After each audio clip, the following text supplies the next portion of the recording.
the start of the Derek Chauvin trial happened this week, and so opening arguments and different things like that have happened. And so, have you all been paying attention to what's been going on with the Derek Chauvin trial, the person who's on trial for the murder of George Floyd? So I've been getting like sound bites here and there, but I've not actually been watching or paying attention to the trial directly. I have friends who like actively engage with it, and they kind of tell me things, or I just check in. But no, I haven't been hearing too much from it, and like being able to gather my own thoughts about it yet.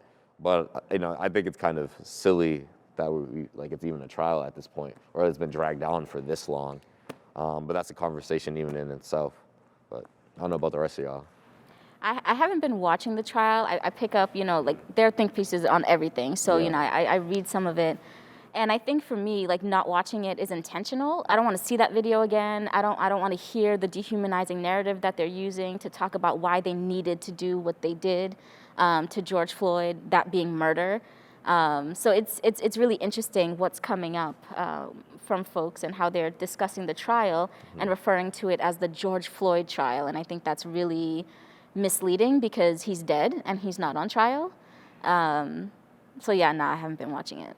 Yeah, I agree. I haven't been watching it either because I feel like the important part that I care about is the outcome of it. So if it's a good outcome and, there's justice being served, then that will be something that I'm happy to hear about, and I know my parents will update me on.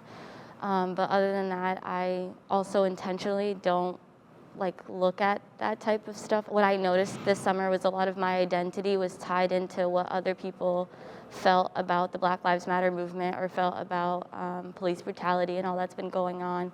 And so I feel like now whenever I see people's opinions that are contrary to what I believe is right and just, it affects me a lot more emotionally than I thought it should. So I try to not watch too much of those stories as well.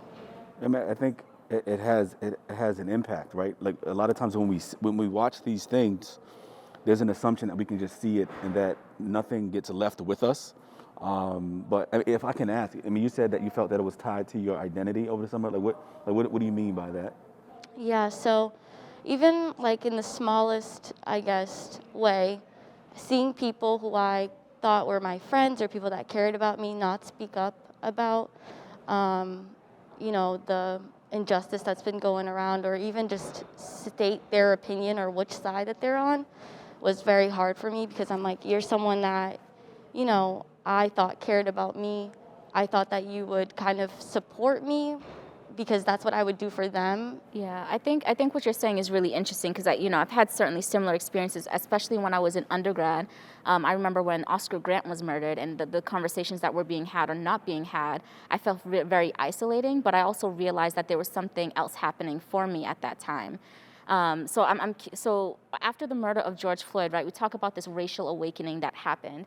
And I think a lot of times when that conversation is had around that racial awakening, it's specific to white folks and, how they all of a sudden were realizing that racism was a thing. But I think the other racial awakening that I want to talk about and I'm curious about is your racial awakening, right? So at what point in your, sort of racial identity development did you sort of start to realize this is something that's impacting you? And part of the reason why I asked that question is because I think all of us we're from different spaces across the diaspora. I'm Haitian, and I think that sort of that dynamic of not being Black American and interacting with Black Lives Matter is really interesting. I'm African. I was born West Africa, Liberia. Came here when I was 2, and grew up in a very Hispanic / Black American space. So for in regards to the eyes of my friends or my family, I'm an African child.